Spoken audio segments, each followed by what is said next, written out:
형부가 너무 커서 언니가 감당을 못한대요. 그래서 지금 별거 중이라는 거, 그거 정말 사실이에요? 여러분, 그날 밤 제가 미경이에게 이 믿기 힘든 이야기를 들었을 때만 해도 저는 그저 남몰래 앓는 부부의 은밀한 고통인 줄로만 알았습니다. 하지만 운명은 참으로 얄궂더군요. 미경이가 해외 연수를 떠나고 텅 빈 집, 지독한 독감에 신음하며 쓰러져 있던 형부 정우 씨를 발견했을 때 저는 차마 그를 외면할 수 없었습니다. 고열로 끓어오르는 그의 몸을 닦아주기 위해 윗옷을 벗기고 찬물에 적신 수건으로 팔과 가슴을 조심스레 훑쳐 내려갔죠. 그런데 제 손끝이 그의 허벅지 근처를 스치는 순간 제 심장은 그대로 멎어버리는 줄 알았습니다. 미경이가 왜 그토록 공포에 질려 도망쳤는지, 왜 그가 괴물이라 불려야 했는지, 숨이 턱 막힐 만큼 압도적인 존재감을 드러낸 그의 남성적 실체를 마주하고서야 저는 깨달았습니다. 설마 했던 그 이야기가 잔인할 만큼 생생한 현실이었다는 거요. 하지만 여러분, 이건 단순한 유혹이나 말초적인 자극에 대한 이야기가 아닙니다.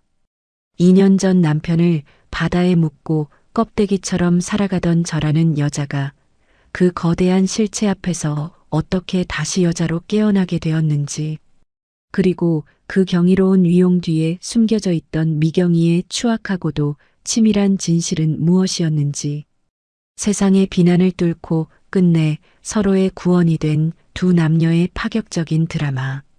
이 지독한 운명의 끝이 어디일지 궁금하시다면 지금 바로 구독과 좋아요로 이 여정에 동행해 주세요. 여러분의 알람 설정 하나가 진실을 밝히는 가장 뜨거운 응원이 됩니다. 준비되셨나요? 그럼 지금 바로 시작합니다. 여러분, 인생에서 가장 찬란했던 순간이 언제였는지 기억하시나요? 저에게 그 질문을 던진다면 저는 대답 대신 그저 씁쓸한 미소만 지을 것 같습니다. 제 이름은 서윤이, 올해 45입니다. 누군가는 인생의 황금기라고 말하는 이 나이에 저는 강원도 고성의 차디찬 바닷바람 소리를 들으며 죽지 못해 하루하루를 버티고 있었습니다. 불과 2년 전까지만 해도 제 삶은 이토록 적막하지 않았습니다. 고성의 작은 포구에서 남편과 함께 작은 횟집을 운영했었죠. 새벽 4시면 어김없이 일어나 비린내 나는 장화를 신고 수조를 닦았습니다. 남편이 조업 나간 배에서 펄떡이는 생선을 싣고 오면 저는 그것들을 정성껏 손질해 손님상에 올렸습니다. 손등은 늘 물에 불어 터져 있었고 앞치마에서는 소독약과 생선 비늘 냄새가 가실 날이 없었지만 그 고된 노동이 저를 살게 하는 힘이었습니다. 투박한 손을 맞잡으며 오늘도 고생했네, 윤희야라고 말해주던 남편이 있었으니까요. 하지만 하늘은 제게 너무나도 가혹했습니다. 2년 전 그날 바다는 평소보다 유난히 검고 깊었습니다. 풍랑주의보가 내려지기 직전 마지막 그물을 거들어 나갔던 남편의 배는 끝내 돌아오지 않았습니다. 실종. 그 두 글자가 제 인생을 송두리째 앗아갔습니다. 시신이라도 찾았으면 차라리 마음 편히 보내주었을까요? 바다는 아무런 대답도 없이 남편을 집어삼켰고 저는 장례식조차 제대로 치르지 못한 채 망령처럼 그 바닷가를 헤맸습니다. 남편이 사라진 횟집은 더 이상 삶의 터전이 아니었습니다. 가게 문을 닫고 사람들의 동정 어린 시선이 무서워 집안에 저 자신을 가두기 시작했습니다. 한때 정갈했던 마당에는 잡초가 무성해졌고 집안 곳곳에는 거미줄이 들어찼습니다. 청소할 기력도 밥을 챙겨 먹을 의지도 없었습니다. 창문을 두꺼운 커튼으로 가린 채 제가 유일하게 손에 쥐는 건 투명한 소주병 뿐이었습니다. 윤희야, 제발 정신 좀 차려. 이러다 너 먼저 죽어. 가끔 찾아오는 이웃들이 문을 두드렸지만 저는 대답하지 않았습니다. 어둠 속에서 술 기운을 빌려 잠이 들면 꿈속에서 남편의 배가 수평선 너머로 나타나곤 했습니다. 하지만 눈을 뜨면 들리는 건 공허한 파도 소리와 텅 빈 옆자리뿐이었죠. 거울을 보는 것조차 끔찍했습니다. 한때는 횟집 안주인으로 싹싹하다는 소리를 듣던 제가 이제는 눈가에 기미가 가득하고 초점 없는 눈동자를 한 이름 모를 노파처럼 변해가고 있었으니까요. 그렇게 2년이라는 시간이 흘렀습니다. 제 인생은 시계추가 멈춰버린 것처럼 고성의 폐가 같은 집안에서 썩어가고 있었습니다. 세상과 단절된 채 저는 스스로를 상실이라는 깊은 늪 속으로 밀어 넣었습니다. 누구의 목소리도 들리지 않았고 어떤 희망도 보이지 않았습니다. 하지만 여러분, 죽음보다 깊은 잠을 자던 제 영혼을 깨운 건 아주 사소하고도 잔인한 순간이었습니다. 어느 날 밤 술에 취해 비틀거리다 욕실 바닥에 쓰러졌을 때였습니다. 차가운 타일 바닥에 뺨을 대고 겨우 고개를 들었을 때 세면대 옆에 놓인 먼지 쌓인 전신 거울 속에 그 여자와 눈이 마주쳤습니다. 헝클어진 머리카락, 탄력을 잃고 축 처진 어깨, 그리고 무엇보다 생기를 잃어 잿빛으로 변해버린 피부. 그건 제가 알던 서윤이가 아니었습니다. 그건 그저 남편을 잃은 슬픔에 잡아먹혀 서서히 죽어가는 껍데기에 불과했죠. 그 순간 제 마음 깊은 곳에서 정체를 알 수 없는 뜨거운 무언가가 울컥하고 치밀어 올랐습니다. 나 정말 이렇게 끝나는 걸까? 남편이 바랐던 내 모습이 정말 이런 거였을까? 그날 밤 저는 처음으로 술병을 싱크대에 쏟아버렸습니다. 그리고 떨리는 손으로 커튼을 걷어 올렸습니다. 2년 만에 마주한 달빛은 너무나도 눈부셨고 그 빛은 마치 저에게 이제 그만 밖으로 나오라고 손짓하는 것 같았습니다. 내일 아침이 오면 저는 이 지옥 같은 문 밖을 나서보려 합니다. 제 인생을 송두리째 바꿔놓을 그 시작을 위해서 말이죠. 여러분, 그날 밤 거울 속에 저와 마주했던 그 처참한 기분을 어떻게 설명해야 할까요? 싱크대에 술을 쏟아붓고 뜬 눈으로 밤을 지새운 뒤 저는 마치 홀린 사람처럼 욕실로 들어갔습니다. 2년 동안 제대로 들여다보지 않았던 제 얼굴을 아주 오랫동안 바라봤죠. 눈가에는 검버섯 같은 기미가 짙게 내려앉아 있었고 횟집 일을 하며 거칠어진 피부는 생기를 잃어 칙칙한 잿빛이었습니다. 무엇보다 저를 괴롭힌 건 아무렇게나 방치되어 탄력을 잃고 흘러내린 제 몸매였어요.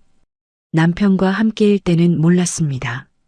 그저 튼튼하고 억척스럽게 일만 잘하면 그게 최고인 줄 알았죠. 하지만 홀로 남겨진 채 술로 밤을 지새우며 망가진 제 몸은 마치 주인을 잃고 버려진 낡은 집처럼 흉물스러웠습니다. 가슴 한구석이 아릿해지더군요. 윤희야, 이제 그만 일어나자. 너 아직 45이야. 제 안에서 누군가 그렇게 속삭이는 것 같았습니다. 다음 날 아침 저는 무거운 몸을 이끌고 집 근처 새로 생긴 작은 요가 센터를 찾아갔습니다. 솔직히 말씀드리면 문턱을 넘는 것조차 엄청난 용기가 필요했어요. 화사한 요가복을 입고 유연하게 몸을 움직이는 젊은 사람들 틈에 빛바랜 티셔츠를 입고 엉거주춤 서 있는 제 모습이 얼마나 초라해 보였겠어요. 처음 몇 주 동안은 지옥이 따로 없었습니다. 자, 숨을 깊게 들이마시고 몸을 천천히 숙여보세요. 선생님의 부드러운 목소리와는 달리 제 몸은 마치 녹슨 기계처럼 삐걱거렸습니다. 손가락 끝이 발등에 닿기는커녕 무릎 밑까지 내려가는 것조차 통증이 밀려왔죠. 2년 동안 굳어버린 건 제 마음뿐만이 아니었습니다. 제 근육도, 관절도, 심지어 숨구멍까지도 꽉 막혀 있었던 거예요. 남들이 보기엔 별거 아닌 동작 하나에 온몸이 덜덜 떨리고 식은땀이 비 오듯 쏟아졌습니다. 집에 돌아오면 온몸이 두들겨 맞은 듯 아파서 소파에 쓰러져 울기도 했어요. 하지만 이상하게도 그 통증이 싫지 않았습니다. 살아있다는 증거 같았거든요. 술 기운에 취해 멍하게 보냈던 고통과는 차원이 다른 제 몸이 저에게 말을 거는 느낌이었습니다. 그렇게 한 달, 두 달, 시간이 흐르면서 기적이 일어나기 시작했습니다. 뻣뻣하기만 했던 허리가 조금씩 부드러워지더니 어느 날은 손바닥이 바닥에 찰떡처럼 닿더라고요. 그리고 거울 속 제 모습이 눈에 띄게 달라지기 시작했습니다. 칙칙했던 안색이 맑아지며 은은한 혈색이 돌았고 운동복 위로 드러난 제 어깨 라인과 목선이 이전보다 훨씬 매끄러워졌습니다. 무엇보다 놀라운 건 제 몸매의 변화였어요. 횟집 일을 하며 투박하게 굳어있던 팔다리에 장근육이 붙으면서 탄력이 생겼고 처져 있던 엉덩이와 허벅지가 단단하게 올라붙기 시작했습니다. 샤워를 마치고 거울 앞에 섰을 때 저는 제 뒷모습을 보고 그만 멈춰 서고 말았습니다. 이게 정말 나라고? 내가 이런 곡선을 가지고 있었나? 골반에서 허벅지로 내려오는 매끈한 라인, 그리고 곱게 펴진 등줄기. 그곳에는 억척스러운 횟집 아줌마가 아닌 성숙하고 우아한 매력을 지닌 한 여자가 서 있었습니다. 20대 때도 느껴보지 못했던 제 몸의 아름다움에 가슴이 두근거렸죠. 제 안의 생명력이 꿈틀거리며 다시 깨어나는 기분이었어요. 예전에는 남편 뒷바라지하느라 가게 꾸리느라 제 몸이 어떻게 변하는지도 모르고 살았는데 이제야 비로소 나 자신이 여자로서 살아있음을 느끼게 된 겁니다. 요가 센터에서도 시선이 느껴지기 시작했습니다. 가끔 거울에 비친 제 열정적인 모습을 훔쳐보는 남자 회원들도 있었고, 언니, 몸매 너무 예쁘세요. 관리 어떻게 하세요? 라고 묻는 젊은 친구들도 생겼죠. 그럴 때마다 쑥스러우면서도 묘한 자신감이 생기더군요. 잊고 지냈던 여자로서의 자존감이 마음 깊은 곳에서부터 차오르는 느낌이었습니다. 저는 더 이상 남편 잃고 슬퍼만 하는 비련의 여인이 아니었습니다. 저는 스스로 빛을 내기 시작한 서윤이 그 자체였죠. 그렇게 제 삶에 다시 봄바람이 부는 것 같던 어느 날이었습니다. 여느 때처럼 기분 좋게 운동을 마치고 돌아온 저에게 생각지도 못한 손님이 찾아왔습니다. 바로 고향 동생이자 친자매처럼 의지하던 미경이었습니다. 대문 앞에 서 있는 그녀의 얼굴을 본 순간 저는 직감했습니다. 무언가 심각한 일이 벌어졌다는 것을요. 평소 밝고 씩씩하던 미경의 눈동자는 잔뜩 겁에 질려 떨리고 있었거든요. 그녀를 방 안으로 들여앉히고 따뜻한 차 한 잔을 건넸을 때 미경은 제 손을 꽉 잡으며 차마 입 밖으로 내기 힘든 기괴하고도 은밀한 고민을 털어놓기 시작했습니다. 여러분, 인생은 참 알다가도 모를 일입니다. 제가 제 몸을 가꾸며 다시금 여자로서의 삶에 희망을 품기 시작할 때쯤 가장 가까웠던 이의 삶은 정반대로 무너져 내리고 있었습니다. 제 고향 동생이자 친자매보다 더 각별했던 미경이가 그날 제 집 거실에 앉아 쏟아낸 말들은 45해를 살아온 저조차도 귀를 의심케 할 만큼 파격적이고 충격적인 것이었습니다. 미경이는 저보다 5살이나 어리고 얼굴도 예쁘장해서 고향에서도 인기가 많았습니다. 7년 전 훤칠한 키에 과묵하지만 건실해 보이는 정우 씨를 만나 결혼했을 때 우리 동네 사람들은 다들 입을 모아 선남선녀가 만났다며 축복해 주었죠. 정우 씨는 운동을 좋아해서 그런지 체격이 아주 좋았고 미경이를 살뜰히 챙기는 모습이 누가 봐도 행복한 부부 그 자체였습니다. 그런데 제 앞에 앉아 차 잔을 든 미경의 손은 금방이라도 부서질 듯 가늘게 떨리고 있었습니다. 언니, 나 진짜 죽고 싶어. 아니, 무서워. 그 사람이 이제는 사람이 아니라 무슨 짐승처럼 보여. 미경이의 첫마디에 저는 가슴이 철렁 내려앉았습니다.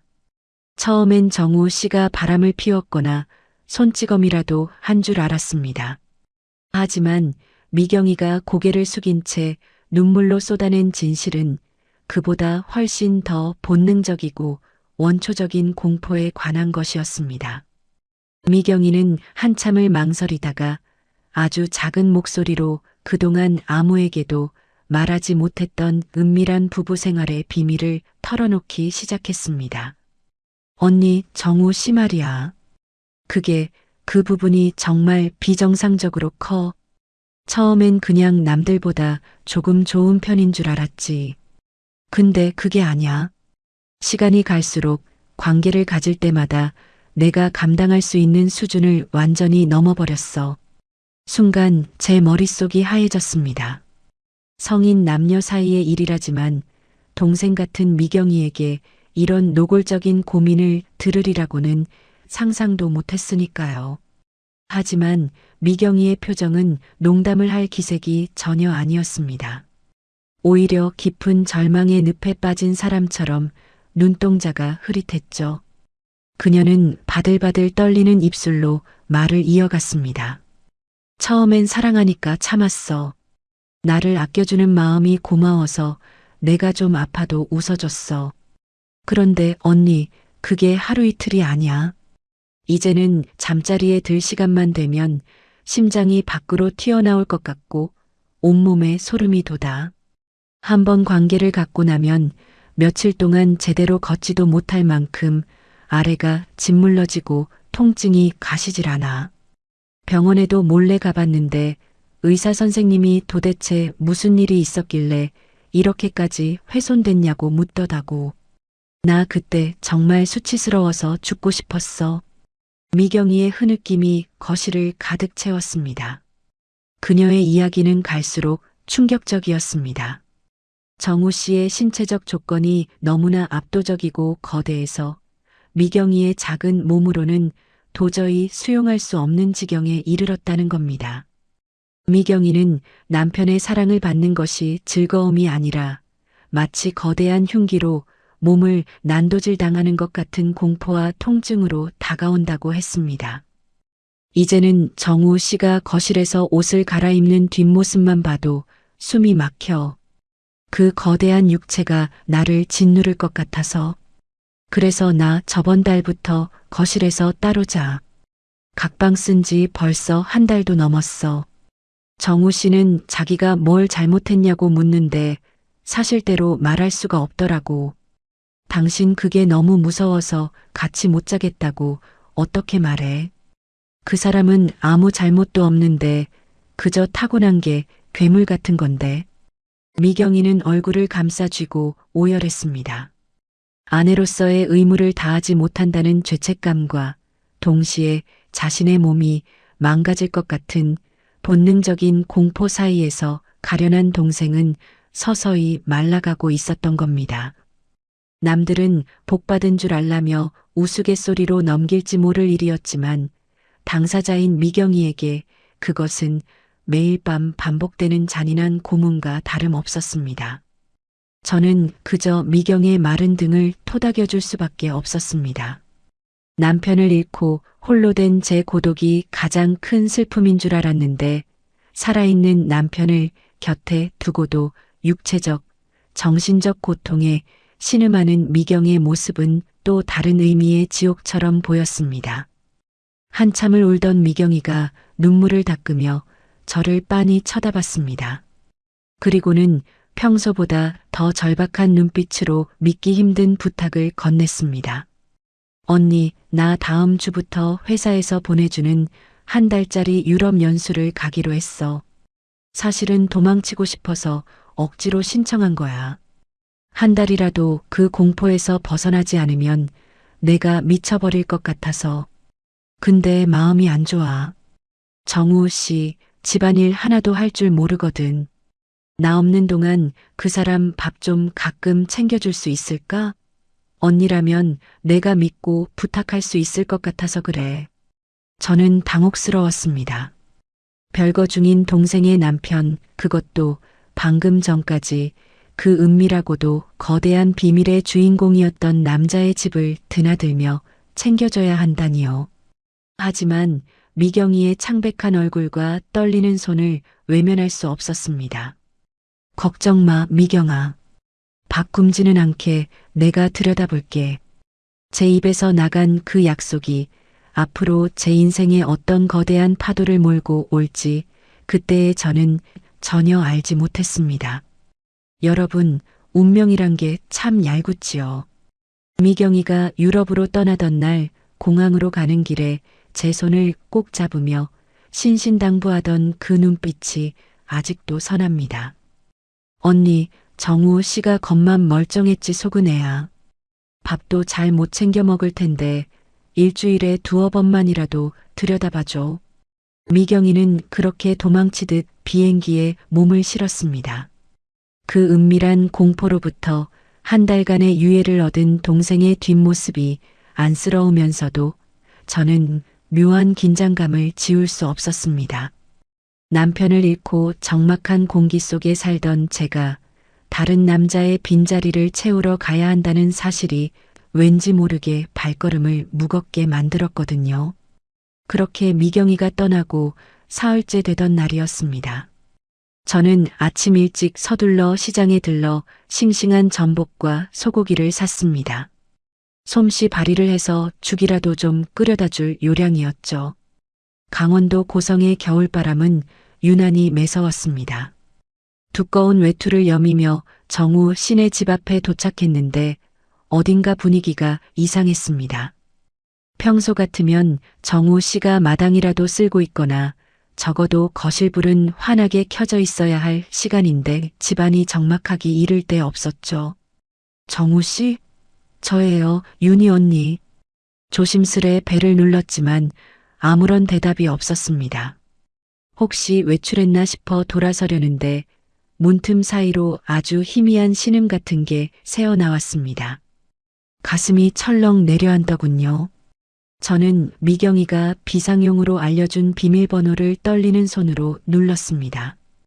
삐삐빅 소리와 함께 문이 열리자마자 훅 끼쳐오는 건 차가운 냉기와 함께 섞인 지독한 열기였습니다. 거실로 뛰어들어간 저는 그만 비명을 지를 뻔했습니다. 그 건장하던 정우 씨가 거실 바닥에 대자로 뻗어 있었습니다. 얼마나 알았는지 얼굴은 붉게 달아오르다 못해 보라색이 되어 있었고 입술은 하얗게 터져서 피딱지가 앉아 있더군요. 정우 씨, 정신 좀 차려봐요. 제가 다급히 어깨를 흔들었지만 그는 초점 없는 눈을 아주 살짝 떴다가 이내 다시 감아버렸습니다. 이마에 손을 대보니 불덩이가 따로 없었습니다. 지독한 독감이었습니다. 이 남자가 이 덩치로 혼자 여기서 얼마나 고통스럽게 쓰러져 있었을까 생각하니 가슴이 미어지더군요. 저는 우선 그를 침실로 옮겨야 했습니다. 185cm가 넘는 정우 씨의 거구는 요가로 단련된 제 몸으로도 감당하기 벅찰 만큼 묵직했습니다. 그의 팔을 제 어깨에 두르고 낑낑대며 침실로 끌어올리는 동안 제 뺨에 그의 뜨거운 숨결이 닿았습니다. 그 숨결엔 지독한 열병의 냄새와 함께 아내에게 거부당한 남자의 쓸쓸한 채취가 섞여 있는 듯 했습니다. 겨우 침대에 눕히고 나니 제 등줄기에도 땀이 줄줄 흘렀습니다. 하지만 쉴 틈이 없었죠. 저는 곧장 부엌으로 가서 물을 끓이고 가져온 약재를 정성껏 다리기 시작했습니다. 남편이 살아있을 때 몸이 좋지 않으면 늘 해줬던 방식 그대로였죠. 수건을 차가운 물에 적셔 그의 이마와 목줄기를 닦아내고 한 숟가락씩 귀한 약물을 그의 입술 사이로 흘려 넣었습니다. 밤은 깊어가고 밖에는 매서운 겨울바람이 창문을 세차게 두드리고 있었습니다. 정우 씨는 열에 취해 횡설수설하며 제 손을 꽉 잡았습니다. 미경아, 무서워하지 마. 내가 미안해. 그 잠꼬대를 듣는 순간 제 마음 한편이 찌르르하게 아파왔습니다. 이 거구의 남자가 아내에게 괴물 취급을 받으며 얼마나 외로운 밤을 보냈을지 그 깊은 상처가 전해지는 것 같았거든요. 저는 밤을 꼬박 새우며 그의 곁을 지켰습니다. 물수건이 마르면 다시 적셔오고 열이 조금 내릴 아치면 다시 약을 먹였죠. 지극정성이 통한 걸까요? 새벽녘이 되자 정우 씨의 거칠던 호흡이 조금씩 안정되기 시작했습니다. 식은땀이 비 오듯 쏟아지며 도끼가 빠져나가는 게 보였습니다. 그의 얼굴에 맺힌 땀방울을 닦아주던 저는 문득 그가 입고 있던 두꺼운 잠옷이 땀에 흠뻑 젖어 축축하게 몸에 달라붙어 있다는 걸 깨달았습니다. 이대로 두면 다시 한기가 들어 병세가 악화될 게 뻔했습니다. 옷을 갈아입혀야 했습니다. 저는 마른 침을 한번 삼키고 옷장 속에서 깨끗한 반소매 티셔츠와 반바지를 꺼내왔습니다. 정우 씨, 실례 좀 할게요. 옷이 너무 젖어서 그래요. 들릴 리 없는 혼잣말을 내뱉으며 저는 떨리는 손으로 정우 씨의 잠옷 단추를 하나씩 풀기 시작했습니다. 단추가 하나씩 열릴 때마다 그동안 미경이에게 말로만 들었던 이 남자의 압도적인 육체가 조금씩 베일을 벗으며 제 눈앞에 드러나기 시작했습니다. 그건 제가 평생 봐온 남성의 몸과는 차원이 다른 마치 야생의 짐승과도 같은 거대하고도 위협적인 실체였습니다.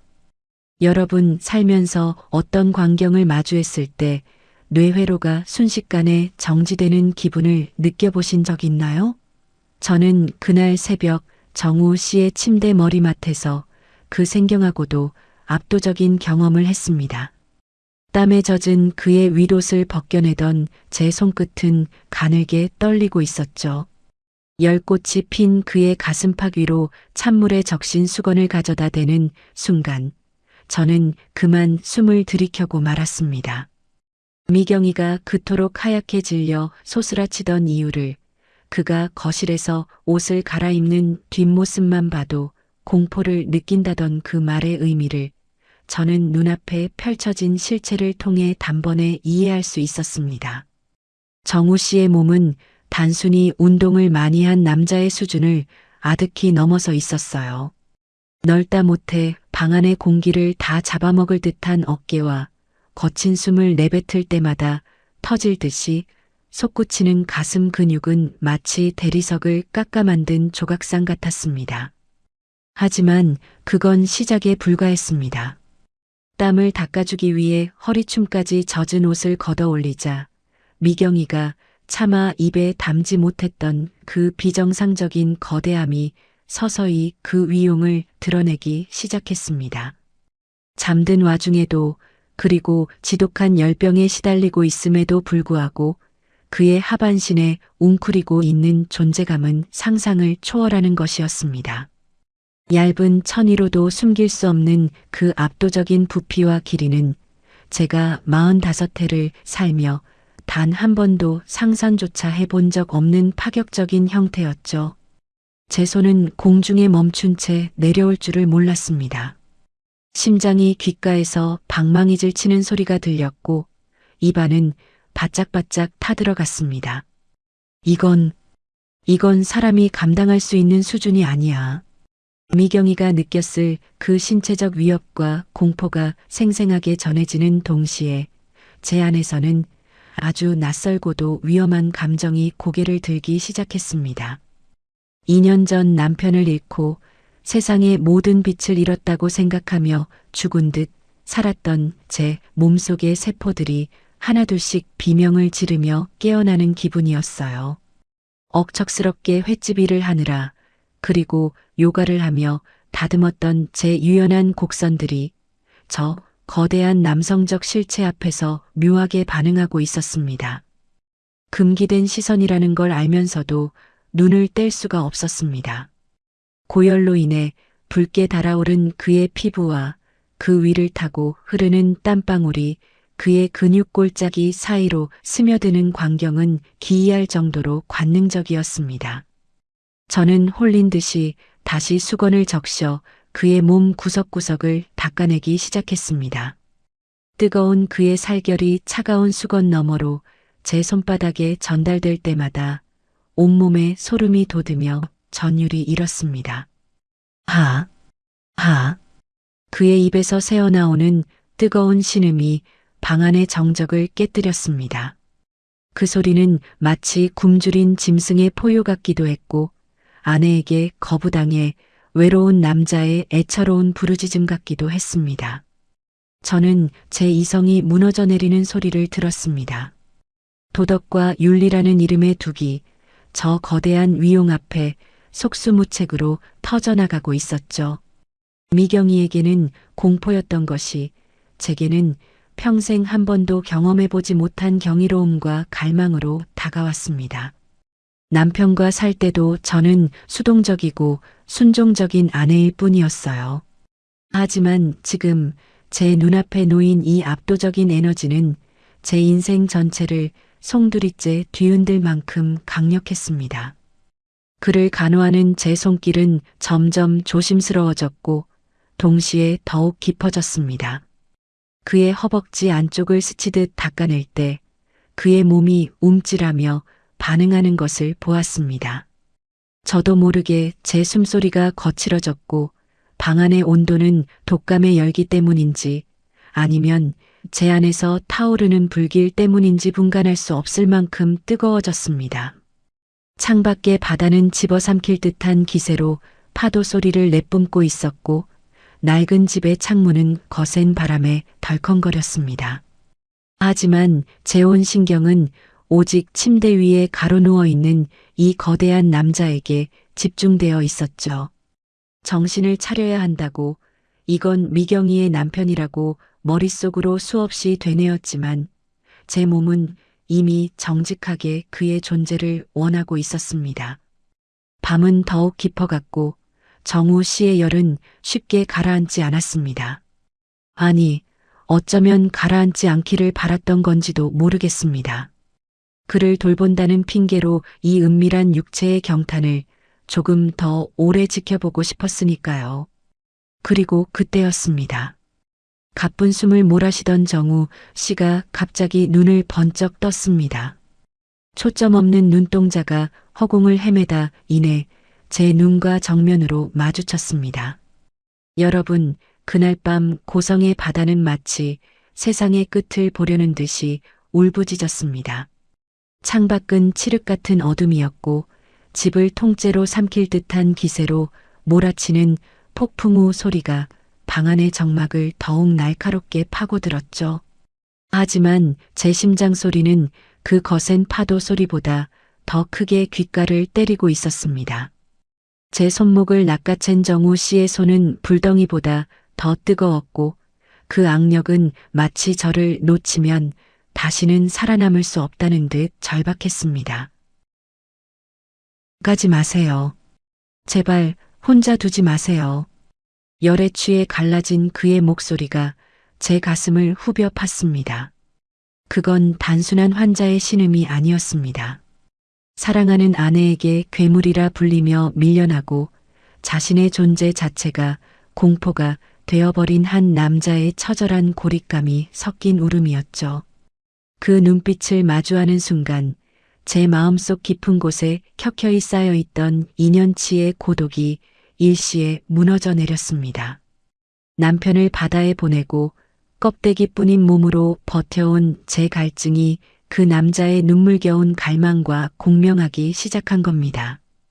이성이 머릿속에서 경고음을 울렸습니다. 윤희야, 안 돼. 이건 미경이의 남편이야. 이건 죄야. 하지만 제 몸은 이미 그 금기보다 더 본능적인 이끌림에 몸을 떨고 있었습니다. 요가로 다듬어낸 제 유연한 몸의 곡선들이 그의 거대하고 단단한 근육에 닿을 때마다 마치 전기에 감전된 듯한 전율이 일었습니다. 땀에 젖어번들거리는 그의 가슴팍에 제 손바닥이 닿았을 때 저는 더 이상 거부할 수 없는 관능의 소용돌이 속으로 빨려 들어가는 것을 느꼈습니다. 그는 저를 끌어당겨 자신의 품속으로 밀어 넣었습니다. 185cm가 넘는 그의 거구에 안기는 순간 저는 마치 거대한 산맥에 갇힌 듯한 압도적인 부피감에 숨이 멎을 것 같았습니다. 미경이가 두려워했다던 그 비정상적인 거대함이 제 아랫배와 허벅지에 닿았을 때 공포 대신 찾아온 것은 지독하리만치 강렬한 생의 감각이었습니다. 죽어있던 세포 하나하나가 비명을 지르며 깨어났고 제 몸은 마치 오랫동안 비워둔 메마른 논바닥처럼 그의 열기를 미친 듯이 빨아들였습니다. 윤희 언니, 아니 윤희야. 그가 제 이름을 부르며 제 입술을 찾아왔습니다. 뜨거운 숨결이 섞이고 그의 거친 혀가 제 입안을 휘저을 때 저는 비로소 깨달았습니다. 우리 두 사람은 그동안 각기 다른 이유로 똑같은 지옥에서 살고 있었다는 것을요. 한 명은 사별로 인해, 한 명은 거절로 인해 살이 타는 듯한 갈증을 견디며 말라가고 있었던 겁니다.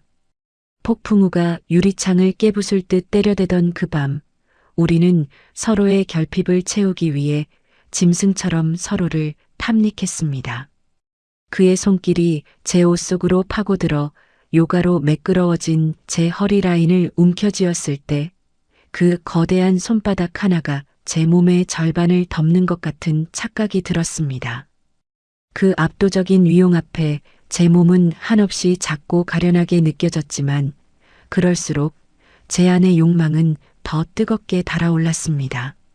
미경이가 훼손될까 두려워 도망쳤던 그 남성적 실체는 저에게는 도리어 삶의 의지를 확인시켜주는 구원이었습니다. 제 몸 구석구석을 채워오는 그의 신체적 무게감은 2년 동안 제 어깨를 누르던 사별의 무게보다 훨씬 더 묵직하고 따뜻했습니다. 도덕적 죄책감은 폭풍에 날아가는 낙엽처럼 사라졌습니다. 지금 이 순간 이 방 안에는 미경의 남편도 사별한 과부도 없었습니다. 그저 서로의 체온 없이는 단 한순간도 버틸 수 없는 외로움에 찌든 남자와 여자만이 존재할 뿐이었죠. 우리는 폭풍우 소리에 묻혀 터져나오는 신음을 감추지 않았습니다. 그의 거대한 육체가 제 안을 파고들 때 저는 제가 다시 태어나는 듯한 고통과 희열을 동시에 느꼈습니다.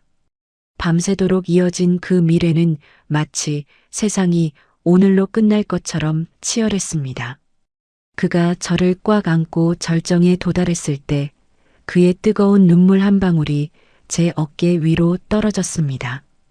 그건 환희의 눈물이 아니라 비로소 남자로 대접받았다는 안도감과 슬픔이 뒤섞인 눈물이었습니다.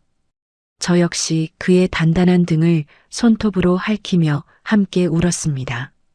우리는 그렇게 폭풍우 속에서 서로의 상처를 육체로 하차주며 금기된 사랑의 소용돌이 밑바닥까지 가라앉았습니다. 먼동이 터올 무렵 비바람은 조금씩 잦아들었지만 방 안의 공기는 여전히 뜨거웠습니다. 정우 씨는 제 무릎을 베고 잠이 들었고 저는 그의 헝클어진 머리카락을 쓸어내리며 이 평화가 영원할 수 없음을 알고 있었습니다.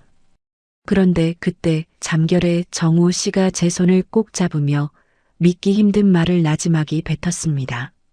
그건 미경이가 저에게 했던 고백을 정면으로 뒤집는 아주 차갑고도 소름 돋는 진실의 시작이었습니다. 여러분, 폭풍우가 지나간 뒤의 아침은 유난히도 고요했습니다. 하지만 제 마음속은 밤새 나눈 뜨거운 교감보다 더 큰 혼란으로 소용돌이치고 있었죠. 정우 씨의 열은 내렸지만 그의 눈빛은 어제보다 훨씬 깊고 무거워져 있었습니다. 그는 제 손을 잡은 채 한참을 망설이다가 마치 썩은 살점을 도려내는 심정으로 입을 열었습니다. 그리고 그 입술을 통해 흘러나온 이야기는 제가 침자매처럼 아꼈던 미경이의 얼굴을 완전히 짓밟아버리는 추악한 진실이었습니다. 언니 미경이가 언니한테 제 신체 조건 때문에 괴물 같다고 무서워서 각방 쓴다고 울면서 말했죠? 그거 다 철저하게 계산된 연극이에요. 정우 씨의 목소리는 분노를 넘어선 체념으로 가득했습니다. 제 가슴이 쿵 내려앉았습니다. 미경이가 저를 찾아와 그토록 서럽게 울며 호소했던 그 신체적 훼손의 공포와 고통들이 전부 거짓말이라니요. 정우 씨는 헛웃음을 지으며 미경이의 방 서랍 깊숙한 곳에서 서류 뭉치 몇 개를 꺼내왔습니다. 그것은 미경이가 몰래 작성해온 이혼 준비 대본과 같았습니다. 미경이 이미 2년 전부터 대학 선배라는 놈이랑 깊은 관계였어요. 제가 모를 줄 알았겠지만 이미 그놈이랑 찍은 사진들, 같이 호텔 드나든 기록들, 제가 다 확보해뒀거든요. 그런데 미경이는 자기가 유책 배우자가 되는 게 싫었던 거죠. 오히려 저를 성적 취향이 이상한 괴물로 몰아세워서 자기는 피해자가 되고 저한테 엄청난 위자료를 뜯어내려고 밑작업을 하고 있었던 겁니다. 정우 씨의 말에 따르면 미경이는 주변 지인들에게 정우 씨의 신체적 특징을 악의적으로 왜곡해서 소문을 퍼뜨려 왔다고 합니다. 남편이 너무 커서 감당이 안 된다. 밤마다 짐승처럼 굴어서 몸이 망가졌다는 식으로 동정표를 얻으면서 실제로는 그 대학 선배라는 남자와 밀어를 즐기고 있었다는 겁니다. 정우 씨가 정작 관계를 요구하면 피곤하다, 아프다며 밀어냈던 건 정우 씨가 무서워서가 아니라 이미 다른 남자에게 마음과 몸을 다 주고 왔기 때문이었죠. 언니한테 그런 고민을 털어놓은 것도 다 이유가 있어요. 언니는 동네에서 입이 무겁고 신뢰받는 사람이니까 언니가 증인이 되어주면 이혼 소송에서 자기가 훨씬 유리해질 거라고 생각한 거예요. 한 달간의 유럽 연수요? 그것도 거짓말입니다. 지금 그 선배라는 놈이랑 프랑스 파리에서 와인 마시며 뒹굴고 있을 거예요. 출장비 명목으로 제 카드까지 긁어가면서요. 순간 머리가 핑 돌았습니다. 저를 찾아와 제 손을 잡고 언니밖에 믿을 사람 없다며 눈물을 훔치던 그 가련한 동생의 얼굴이 소름 끼치는 가면처럼 느껴졌습니다. 미경이는 제가 남편을 잃고 외롭게 지내는 심리를 이용해 저를 자기 연극의 가장 완벽한 조연으로 캐스팅했던 겁니다.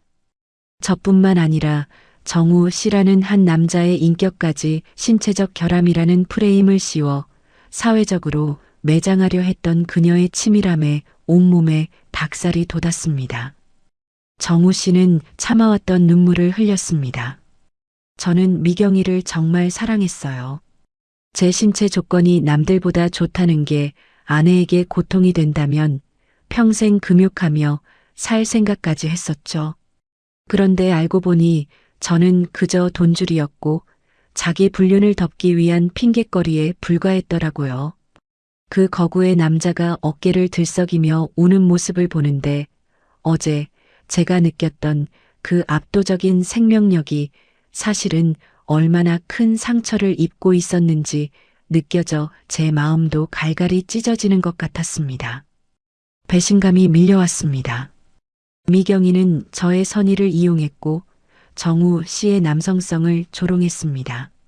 하지만 아이러니하게도 그 추악한 진실이 밝혀지는 순간 저와 정우 씨 사이를 가로막고 있던 마지막 도덕적 벽이 허물어지는 기분이었습니다.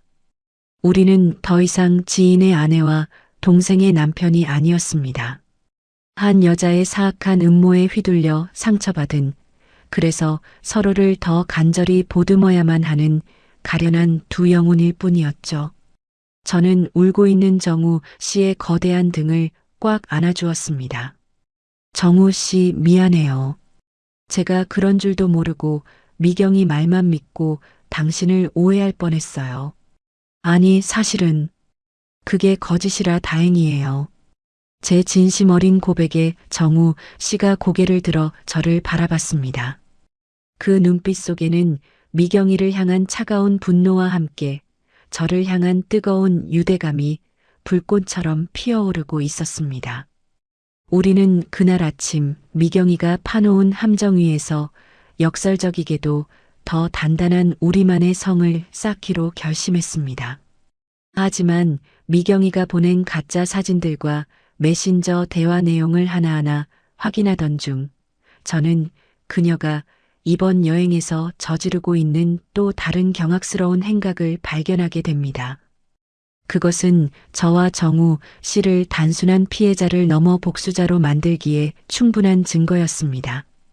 여러분 믿었던 사람에게 발등을 찍힌다는 게 이런 기분일까요? 아니요. 이건 단순히 발등을 찍힌 수준이 아니었습니다. 제가 정우 씨와 함께 확인한 미경이의 SNS 비공개 계정 속 사진들은 제 영혼을 송두리째 난도질하는 칼날 같았습니다. 회사 연수를 간다며 수수한 옷차림으로 공항에 나섰던 미경이는 없었습니다.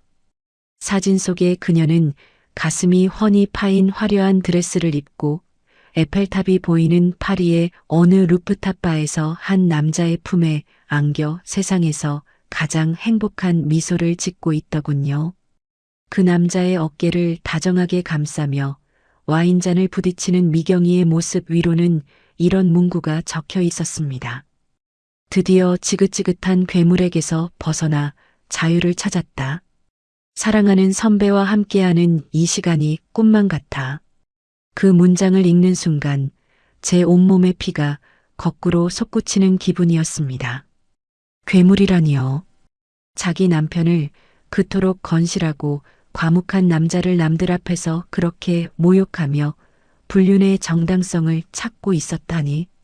심지어 그 남자의 손에는 정우 씨가 결혼기념일에 선물했다던 명품 시계가 채워져 있었습니다.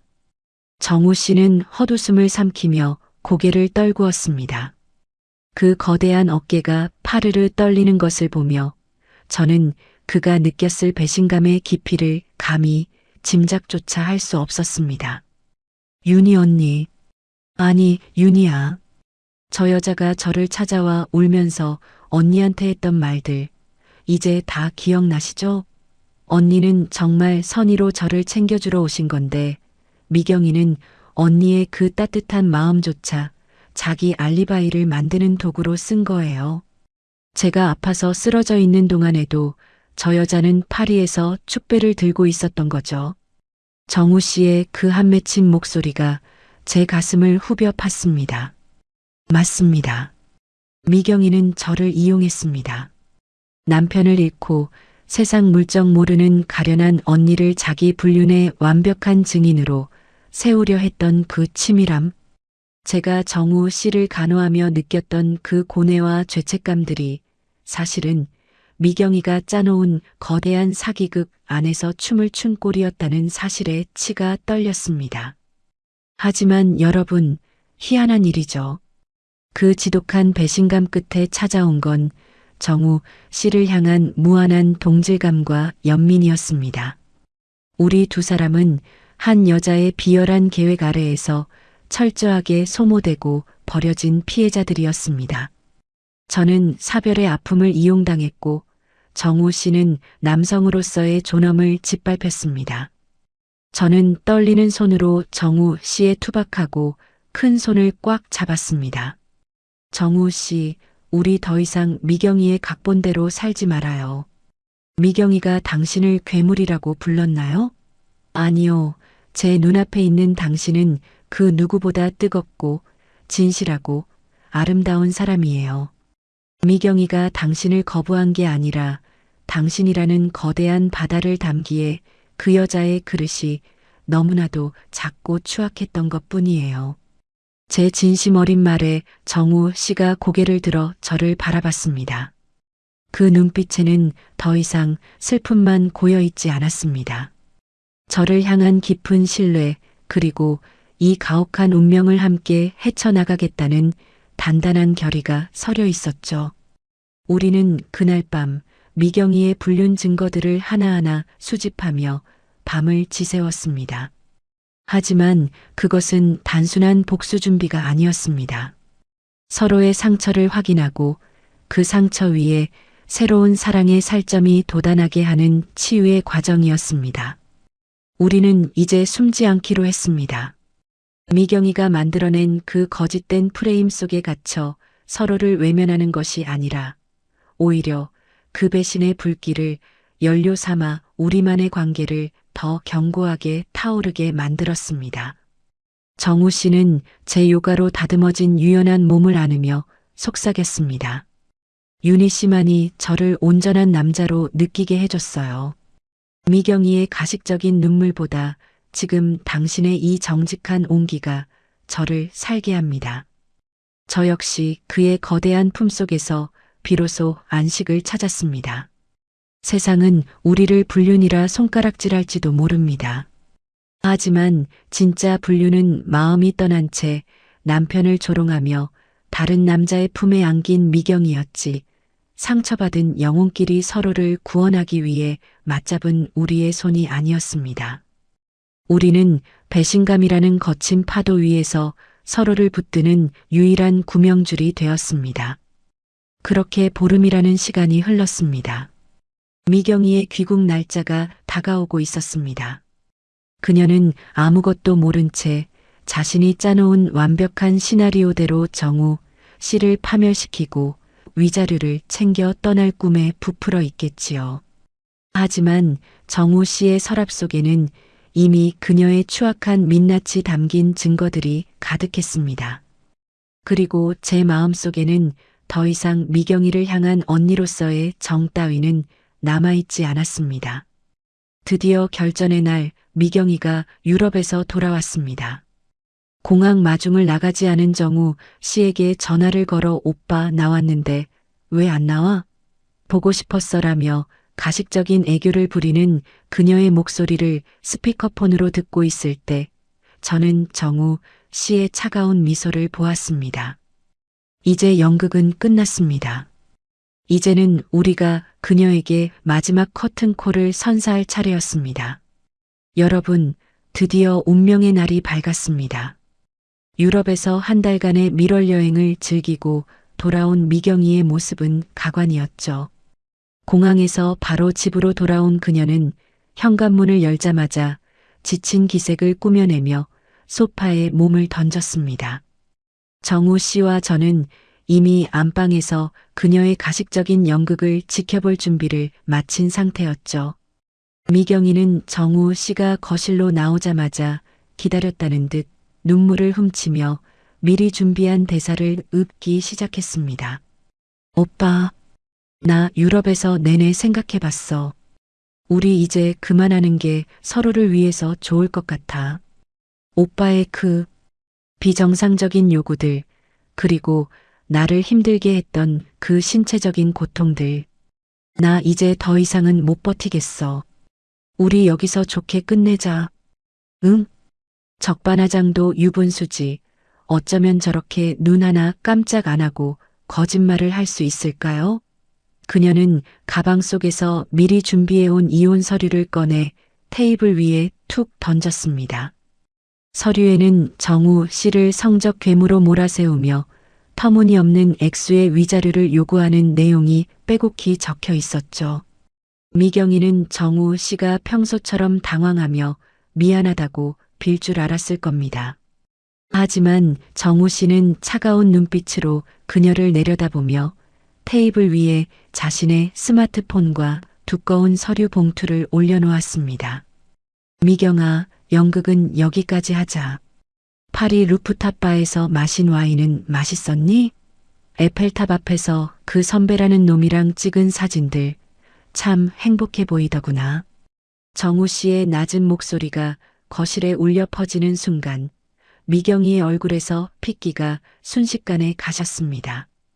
정우 씨가 스마트폰 화면을 넘기며 그녀가 비공개 계정에 올렸던 사진들과 내연남과의 적나라한 대화 내용들을 보여주자 미경이의 눈동자가 갈 곳을 잃고 파르르 떨리기 시작했습니다. 이게 뭐야? 오빠, 이거 다 오해고 조작이야.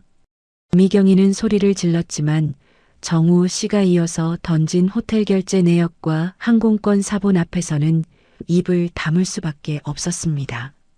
내가 나를 괴물로 몰아세우며 사람들 앞에서 내 인격을 짓밟는 동안 나는 내가 다시 돌아오기만을 기다렸어. 그런데 너는 그 시간을 이용해 내 등에 칼을 꽂았지. 윤희 언니한테까지 가서 그런 추악한 거짓말을 늘어놓다니. 너는 사람도 아니야. 정우 씨의 분노 섞인 일갈에 미경이는 잠시 당황하는 듯 하더니 이내 본색을 드러냈습니다. 그래, 나 그 사람이랑 사랑해. 오빠랑 사는 게 얼마나 징그러웠는지 알아? 그 무식하게 큰 몸뚱이만 봐도 소름이 돋았다고. 독설을 내뱉는 미경이의 모습은 제가 알던 다정한 동생이 아니라 한 마리의 독사 같았습니다. 하지만 정우 씨는 이제 그런 도발에 흔들리지 않았습니다. 그는 이미 미경이라는 여자에 대한 모든 미련을 태워버린 상태였으니까요. 나가. 이 집에서 당장 내 짐 싸서 나가. 소송? 마음대로 해봐. 내가 저지른 불륜과 나를 모함한 증거들 이미 변호사 통해서 다 정리해뒀으니까. 위자료는커녕 내가 쓴 내 카드값부터 다 토해내게 될 거야. 정우 씨는 냉혹하리만치 단호하게 판결을 내렸습니다.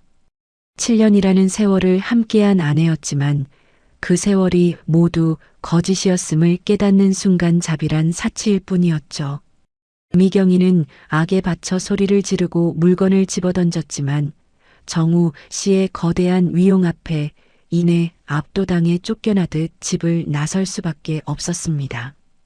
현관문이 쾅 닫히는 소리와 함께 7년의 위선적인 결혼 생활은 그렇게 종지부를 찍었습니다. 집안에 다시 정적이 찾아왔을 때 정우 씨는 깊은 한숨을 내쉬며 제 곁으로 다가왔습니다.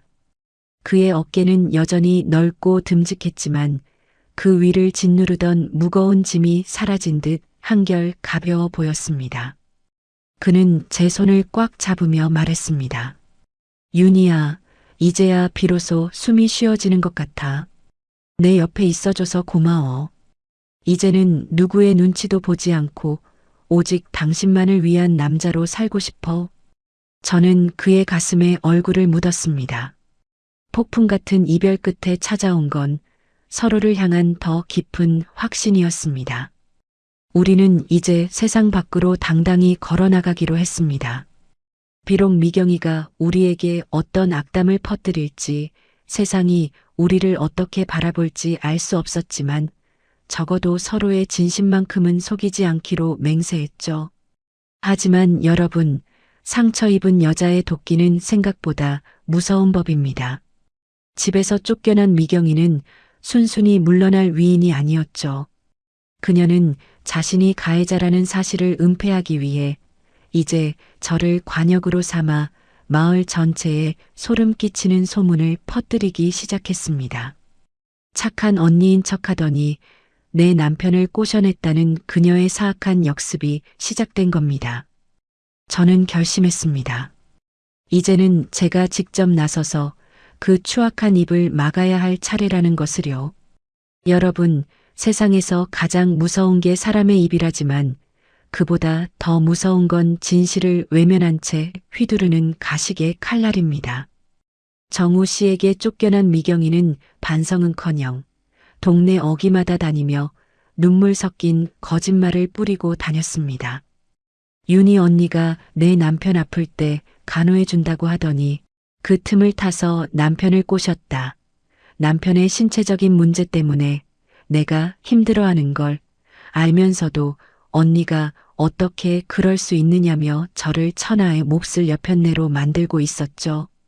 저는 집안에서 그 소문을 전해 들으며 떨리는 손을 맞잡았습니다. 예전의 저라면 그저 숨죽여 울었을 겁니다. 하지만 이제 제 곁에는 저를 온전한 여자로 봐주는 정우 씨가 있었고 제 안에는 다시 살아난 생명력이 꿈틀거리고 있었습니다. 그래, 미경아. 내가 판 무대라면 내가 직접 올라가서 막을 내려주마. 저는 요가복 위에 단정한 외투를 걸치고 미경이가 사람들을 모아놓고 하소연하고 있다는 마을 회관 앞 정자로 향했습니다. 정자에는 동네 아주머니 몇 분이 미경이를 애워싸고 혀를 차고 있었습니다. 미경이는 손수건으로 눈가를 찍어내며 가련한 피해자 연기를 하고 있었죠. 제가 나타나자 사람들의 시선이 순식간에 차갑게 얼어붙었습니다. 미경이는 저를 보자마자 보란 듯이 더 크게 울음을 터뜨렸습니다. 언니, 어떻게 여기까지 와? 오빠랑 그러고도 내 얼굴을 볼 낯이 있어? 그 뻔뻔한 외침에 저는 흔들리지 않았습니다. 대신 저는 아주머니들이 다 들을 수 있는 단호하고도 차분한 목소리로 입을 열었습니다. 미경아, 이제 그 지겨운 연극 좀 그만해. 내가 유럽 가서 대학 선배랑 찍은 사진들, 정우 씨 카드 긁어가며 호텔 드나든 기록들. 그거 다 들통났는데 언제까지 피해자인 척 할 거니? 내가 언니인 나한테까지 정우 씨가 괴물 같네, 무섭네 하며 거짓말한 이유. 결국 내 불륜을 덮고 위자료 챙기려고 나를 증인으로 세우려 했던 거잖아. 안 그래? 제 폭로에 정자 안은 찬물을 끼얹은 듯 조용해졌습니다. 미경이의 얼굴이 순식간에 흑빛으로 변하더니 이내 사납게 일그러졌습니다. 무슨 소리야?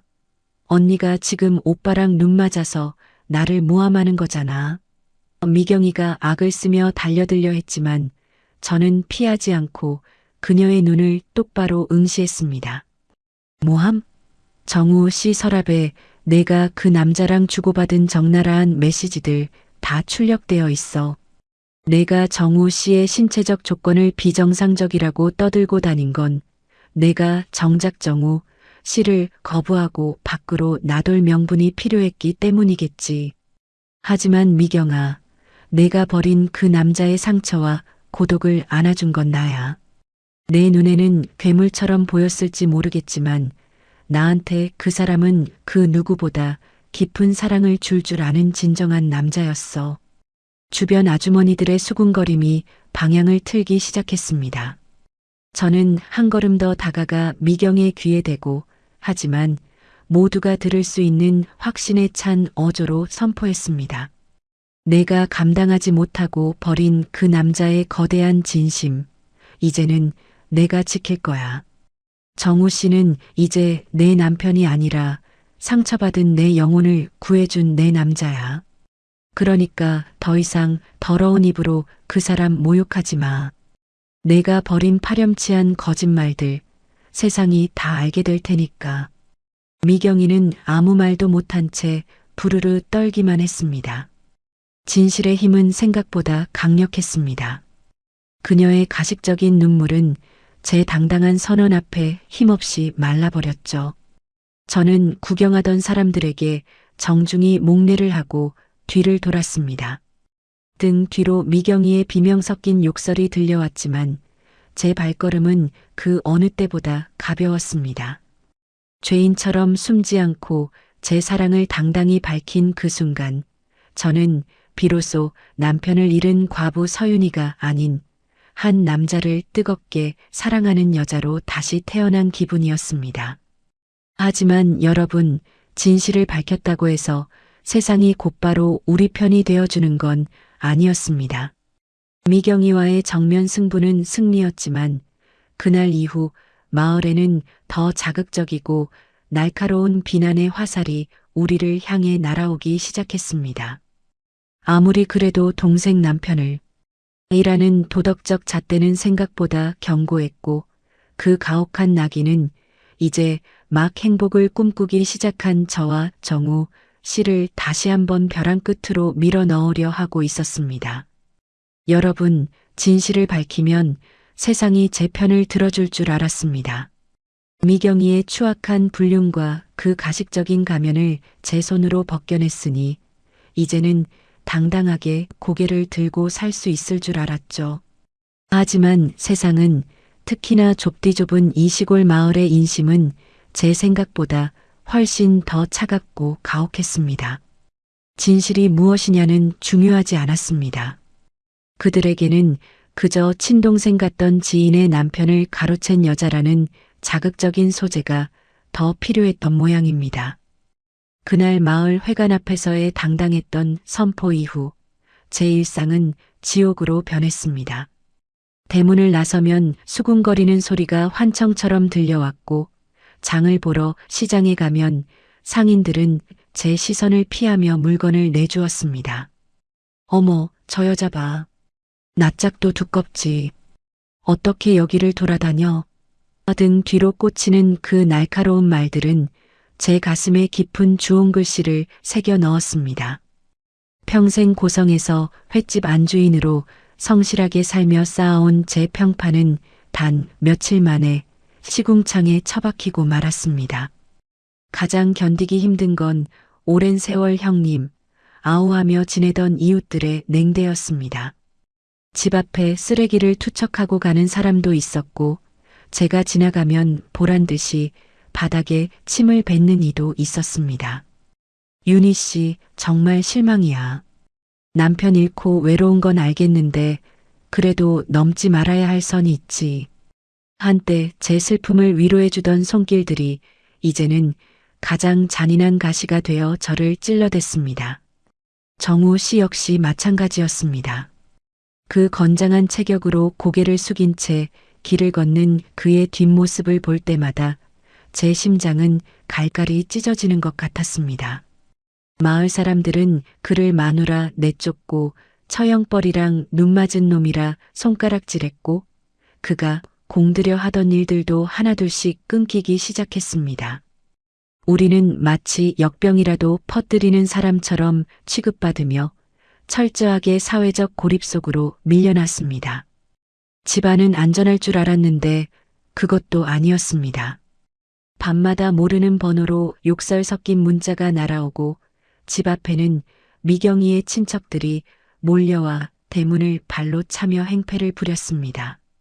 내 동생 인생 망쳐놓고 너희만 잘 살 줄 알아? 그 비명 섞인 저주들이 담장을 넘어 안방까지 파고들었습니다. 정우 씨와 저는 어두운 거실에 불도 켜지 못한 채 서로의 손을 꼭 잡고 떨었습니다. 우리가 지은 죄는 무엇일까요? 한 여자의 거짓말에 속아 상처받은 영혼들이 서로를 보듬은 게 그렇게 죽을 죄였을까요? 미경이의 분류는 잊혀졌고 오직 우리의 금기된 사랑만이 세상의 안주거리가 되어 난도질당했습니다. 요가로 되찾았던 제 몸의 생명력은 다시금 위축되었고 거울 속 제 얼굴은 어느덧 다시 초췌해져 있었습니다. 세상의 시선이라는 게 이렇게나 무겁고 무서운 것인지 미처 몰랐습니다. 정우 씨는 미안함에 어쩔 줄 몰라 하며 제 곁을 지켰습니다. 나 때문에 당신까지 이런 수모를 겪게 해서 미안해. 차라리 내가 떠날까? 그 말을 하는 정우 씨의 눈동자가 파르르 떨리는 것을 보며 저는 도리어 강해져야겠다고 다짐했습니다. 하지만 사람의 정신력이라는 게 한계가 있더군요. 매일같이 쏟아지는 비난과 멸시, 그리고 미경 일가의 집요한 괴롭힘은 서서히 제 숨통을 조여오기 시작했습니다. 어느 날 오후였습니다. 우편함에 가득 꽂힌 비방 섞인 편지들과 핸드폰으로 빗발치는 협박 메시지를 확인하던 제 눈앞이 갑자기 핑 돌기 시작했습니다. 가슴이 답답하고 숨이 쉬어지지 않았죠. 식은땀이 비 오듯 쏟아지며 심장이 터질 것처럼 뛰기 시작했습니다. 아, 이제 정말 한계인가 봐. 저는 현관문 손잡이를 잡으려다 그대로 차가운 바닥 위로 무너져 내렸습니다. 정신이 아득해지는 와중에 저 멀리서 제 이름을 부르며 달려오는 정우 씨의 절규 섞인 목소리가 들려왔습니다. 세상의 비난보다 더 무거운 고통이 제 육체를 잠식해가고 있었습니다. 여러분, 사람이 말로 입는 상처가 칼에 베인 상처보다 깊다는 걸 이번에 뼈저리게 느꼈습니다. 미경이 일가와 동네 사람들의 비난은 날이 갈수록 더 날카로워졌고 제 핸드폰은 아침부터 밤까지 쉬지 않고 진동하며 저주를 퍼부어댔습니다. 남의 남편 뺏으니 속이 시원하냐. 천벌을 받을 거다. 내 자식들이 있다면 얼굴이나 들고 다니겠냐 같은 차마 입에 담지 못할 말들이 문자와 SNS를 통해 쏟아졌습니다. 처음에는 정우 씨를 사랑하는 마음으로 다 이겨낼 수 있을 줄 알았습니다. 하지만 매일 아침 눈을 뜨는 게 공포가 되고 집 밖에서 들리는 작은 발소리에도 가슴이 철렁 내려앉는 날들이 반복되면서 제 정신은 서서히 가루가 되어 흩어지고 있었죠. 그날도 그랬습니다. 마당에 던져진 돌멩이 하나가 거실 유리창을 때리는 소리에 제 심장이 미친 듯이 뛰기 시작했습니다. 숨을 들이마시려는데 허공에 산소가 하나도 없는 것처럼 가슴이 답답해졌고 목구멍이 꽉 막힌 듯한 기분이 들었습니다. 손발이 싸늘하게 식으면서 온몸이 덜덜 떨리기 시작했죠. 아, 이게 말로만 듣던 공황이구나 싶은 순간 눈앞이 하얗게 전멸하며 바닥이 제 몸을 집어삼키는 것 같았습니다. 윤희야, 윤희야, 정신 차려. 멀리서 들려오는 정우 씨의 목짓 섞인 외침을 끝으로 저는 깊은 어둠 속으로 빠져들었습니다. 다시 눈을 떴을 때 제 코끝을 찌른 건 지독한 소독약 냄새였습니다. 하얀 천장과 규칙적으로 들리는 기계음. 응급실이었습니다. 제 팔에는 링거 바늘이 꽂혀 있었고 제 손은 누군가에게 아주 꽉 붙잡혀 있었죠. 고개를 살짝 돌려보니 그 듬직하고 거대했던 정우 씨가 제 침대 곁에 무릎을 꿇고 앉아 제 손을 얼굴에 부비며 어깨를 들썩이고 있었습니다. 윤희야, 미안해. 정말 미안해. 나 때문에 당신이 죽어가는 줄도 모르고. 정우 씨의 목소리는 이미 다 쉬어 있었고 그의 눈은 핏발이 서서 퉁퉁 부어 있었습니다. 제가 깨어난 걸 본 정우 씨는 제 손등에 뜨거운 눈물을 뚝뚝 흘리며 맹세하듯 말했습니다. 윤희야, 들어봐. 세상이 우리를 파렴치하다고 손가락질하고 그 누구도 우리 편이 되어주지 않아도 좋아. 미경이가 어떤 독설을 내뱉고 사람들이 우리 때문에 침을 뱉어도 나는 절대로 이 손 안 놓을 거야. 당신이 아픈 거 보느니 차라리 내가 죽는 게 나아. 우리 여기서 이러지 말자. 당신 죽이는 이 지옥 같은 곳에서 도망치자. 내가 당신 지킬게. 무슨 일이 있어도 내가 당신 끝까지 책임질게. 그의 거대하고 두꺼운 손이 제 가냘픈 손을 감싸주는 순간 제 안의 공포가 눈 녹듯 사라지는 기분이었습니다. 세상 사람들의 돌팔매질보다 이 남자의 눈물이 더 가슴 아팠고 그의 진심 어린 맹세가 저를 다시 숨쉬게 했습니다. 응급실 창밖으로 비치는 차가운 새벽달을 보며 저는 결심했습니다. 그래요. 우리가 뭘 그렇게 잘못했나요? 서로를 지키고 싶어하는 이 마음이 죄라면 평생 죄인으로 살아도 좋으니 이 남자 곁에 있고 싶었습니다. 하지만 고성 땅은 이미 우리에게 독한 가시밭길이 되어버렸습니다. 정우 씨는 제 이마를 짚어주며 낮은 목소리로 속삭였습니다. 우리 아무도 모르는 곳으로 가자. 과거에 우리를 아는 사람이 단 한 명도 없는 곳으로. 거기서 다시 시작하자. 그의 제안은 저에게 마지막 구원줄과 같았습니다. 평생을 살아온 고향, 남편과의 추억이 깃든 바다. 하지만 지금 제 옆에서 저를 위해 피눈물을 흘리는 이 남자를 잃는다면 저에게는 더 이상 미래가 없었습니다. 우리는 그날 밤 병실의 희미한 불빛 아래에서 우리 인생의 가장 극적인 탈출을 계획하기 시작했습니다. 여러분, 태어나 평생을 살아온 터전을 떠난다는 게 얼마나 가슴 미어지는 일인지 아시나요? 제가 운영하던 횟집의 낡은 간판, 남편과 함께 거닐던 해안가 산책로, 그리고 우리를 비난하던 이웃들의 얼굴까지. 그 모든 것이 담긴 강원도 고성은 저에게 고향인 동시에 거대한 감옥이 되어버렸습니다. 정우 씨와 저는 응급실에서 퇴원하던 날 서로의 눈을 바라보며 말없이 고개를 끄덕였습니다. 더 이상 이곳에선 단 하루도 숨을 쉴 수 없다는 걸 우리 둘 다 본능적으로 알고 있었으니까요. 윤희야, 우리 멀리 가자. 아무도 우리를 모르는 곳, 우리 이름만 들어도 손가락질하는 사람이 없는 곳으로 가자. 내가 당신 다시는 안 아프게 할게. 정우 씨의 그 낮고 묵직한 목소리에 제 마음이 녹아내렸습니다. 우리는 그날부터 도망치듯 이별을 준비하기 시작했습니다. 2년 동안 폐가처럼 방치했던 제 집을 헐값에 내놓고 정우 씨도 아내 미경이와 살던 집과 가구들을 미련 없이 처분했습니다. 7년의 결혼 생활, 그리고 제 45년의 세월이 단 몇 장의 서류와 몇 상자의 짐으로 정리되는 걸 보며 허망하기도 했지만 이상하게도 마음 한편은 깃털처럼 가벼워졌습니다. 우리의 목적지는 남도의 끝자락, 지도에서도 잘 보이지 않는 아주 작은 섬마을이었습니다. 정우 씨가 예전에 목공일을 하러 갔다가 우연히 봐두었던 곳이라고 했죠. 거긴 파도 소리 말고는 아무 소리도 안 들려. 우리 둘만 있으면 세상 부러울 게 없을 거야. 그의 말을 믿기로 했습니다. 아니, 저는 그를 믿는 것 외에는 선택지가 없었습니다. 짐을 싣는 날에도 마을 사람들의 시선은 따가웠습니다. 이삿짐 트럭이 들어오자 사람들은 담 너머로 우리를 보며 혀를 찾고 누군가는 결국 도망가는구먼, 파렴치한 것들이라며 대놓고 비아냥거렸습니다. 하지만 정우 씨는 그 거대한 몸으로 제 앞을 가로막으며 묵묵히 짐을 옮겼습니다.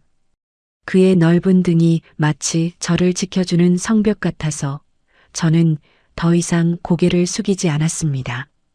마지막으로 남편의 흔적이 남은 바다를 향해 절을 올렸습니다. 여보, 미안해. 그래도 나 이제는 좀 살아보고 싶어.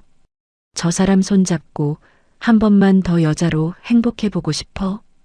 바다는 대답이 없었지만 그날따라 물결이 잔잔한 게 마치 제 등을 떠밀어주는 것 같았습니다. 새벽 공기를 가르며 고성을 떠나는 차 안에서 정우 씨가 제 손을 꼭 잡았습니다. 그의 손은 여전히 크고 뜨거웠습니다.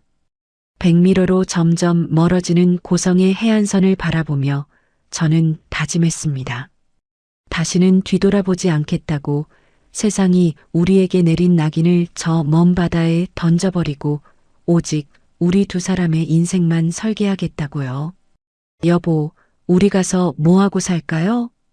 제가 묻자 정우 씨가 희미하게 웃으며 대답했습니다. 당신 요리 솜씨 아깝잖아.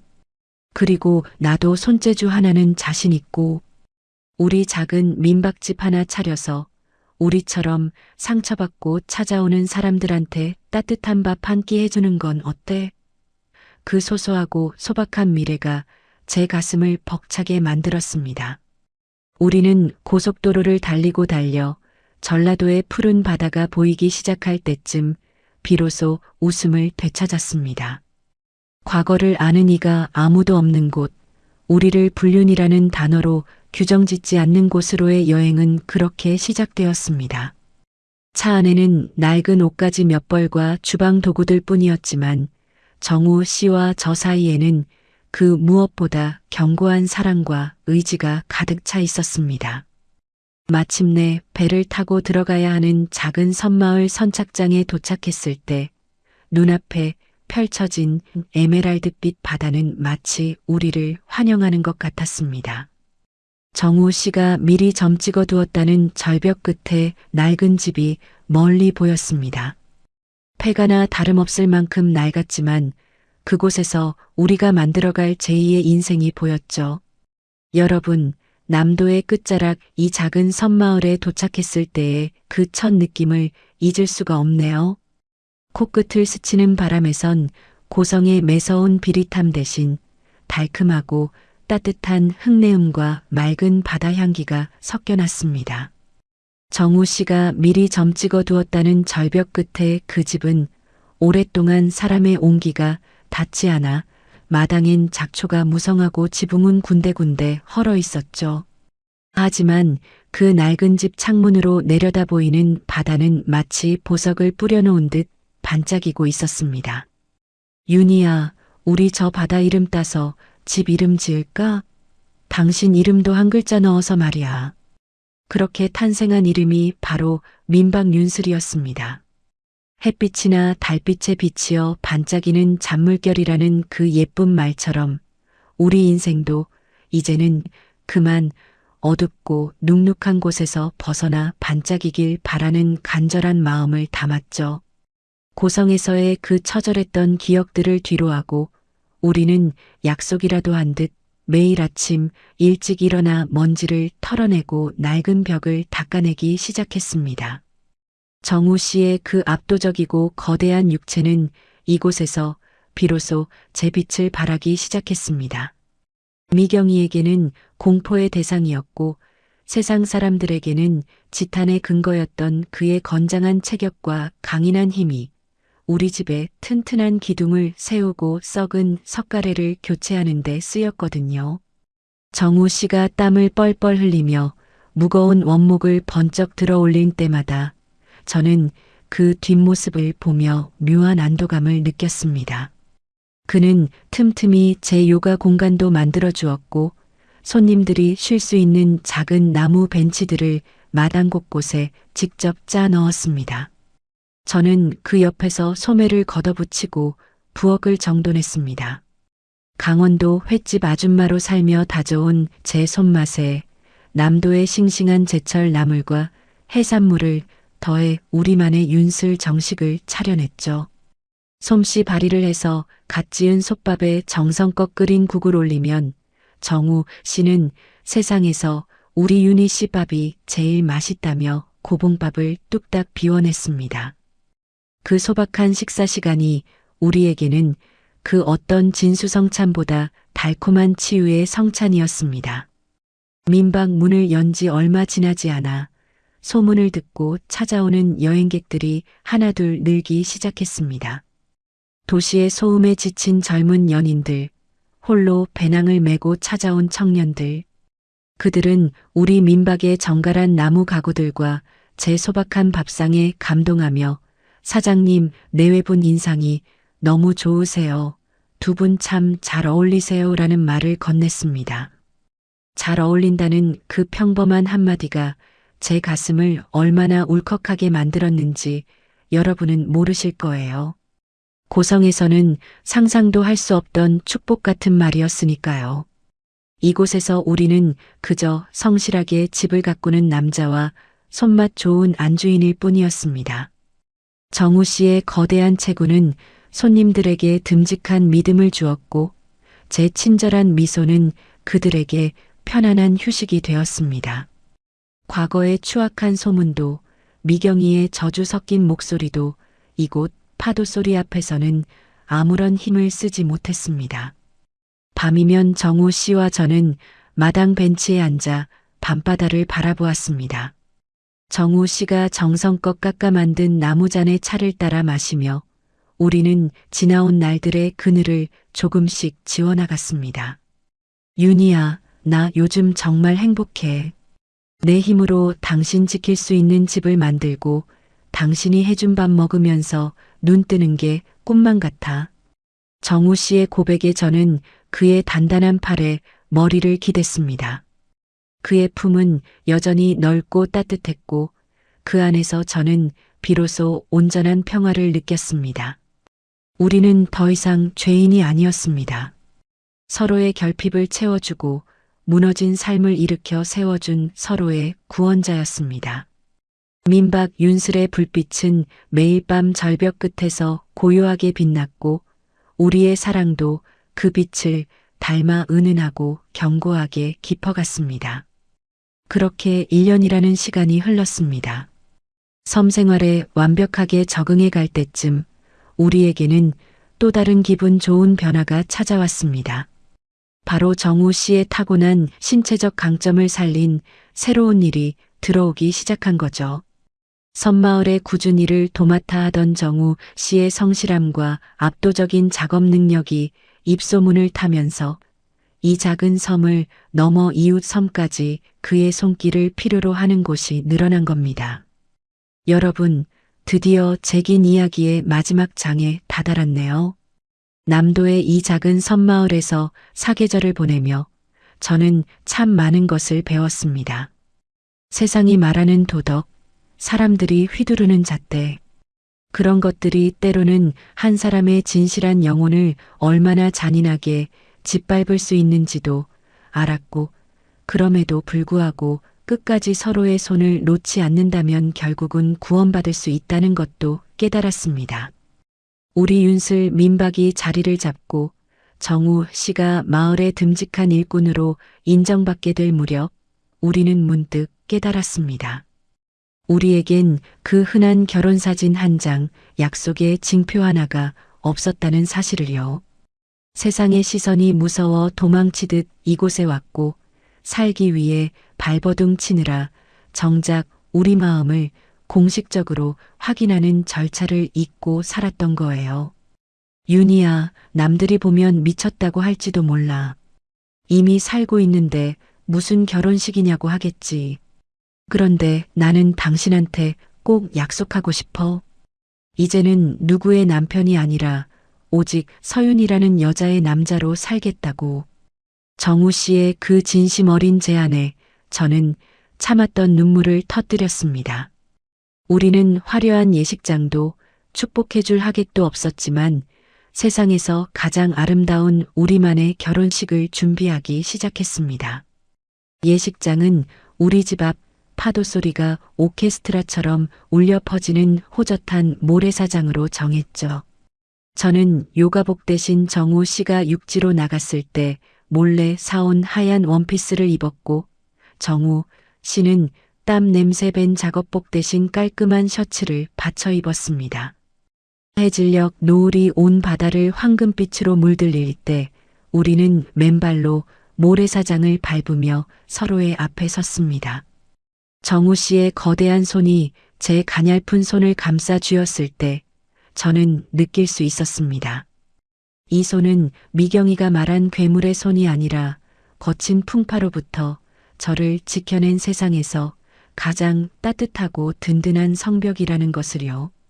나 정우는 서윤이를 아내로 맞아 세상의 어떤 비난과 파도 속에서도 당신의 안식처가 될 것을 맹세합니다.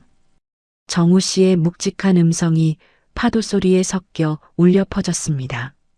저 역시 그의 눈을 똑바로 응시하며 대답했습니다. 나 윤희는 당신의 거대한 진심을 사랑하며 당신이 외롭지 않게 평생 당신 곁을 지키는 반려가 되겠습니다. 우리는 주례도 없이 오직 하늘과 바다를 증인 삼아 서로의 영혼을 묶었습니다. 누군가는 손가락질할지도 모릅니다.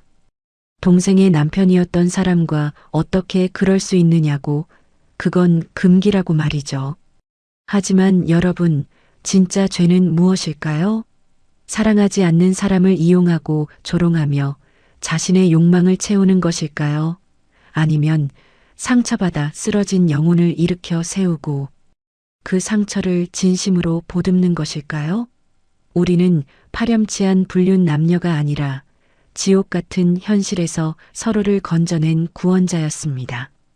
그날 밤 달빛 아래에서 나눈 우리의 입맞춤은 그 어느 때보다 달콤하고 자유로웠습니다. 이제 더 이상 미경이의 환영도 고성 사람들의 멸시도 우리를 괴롭힐 수 없었습니다. 정우 씨의 거대한 품속에서 저는 비로소 서윤이라는 이름의 여자로 온전히 피어났고 정우 씨는 저를 통해 자신이 얼마나 소중하고 아름다운 남자인지를 확인받았습니다. 우리의 사랑은 세상의 법전에는 기록되지 않을지 모릅니다. 하지만 이 작은 섬 절벽 끝 민박집 윤슬의 매일 아침 뜨는 해와 밤마다 부서지는 파도는 알고 있을 겁니다. 이곳에 세상에서 가장 고독했던 두 사람이 만나 가장 견고하고 당당한 사랑의 결실을 맺었음을 말이죠. 여러분, 제 이야기는 여기서 끝이 납니다. 하지만 저와 정우 씨의 진짜 인생은 이제부터 시작입니다. 지금까지 긴 호흡으로 서윤이와 정우의 파격적이면서도 가슴 절절한 이야기를 함께 해주신 여러분, 진심으로 감사합니다. 우리 주변엔 보이지 않는 수많은 상처와 비밀이 존재하죠. 여러분도 혹시 혼자만의 아픔에 갇혀 계시다면 이들의 이야기가 작은 위로와 용기가 되었기를 바랍니다. 이 이야기가 가슴에 와닿으셨다면 구독과 좋아요 부탁드려요. 여러분의 응원 섞인 댓글은 제가 더 좋은 이야기를 만드는데 큰 힘이 됩니다.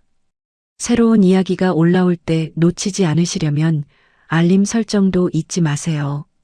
윤희와 정우가 남도의 섬마을에서 써내려갈 행복한 뒷이야기들은 여러분의 상상 속에 맡기겠습니다. 저는 더 깊고 진한 감동의 이야기로 다시 찾아뵙겠습니다. 감사합니다.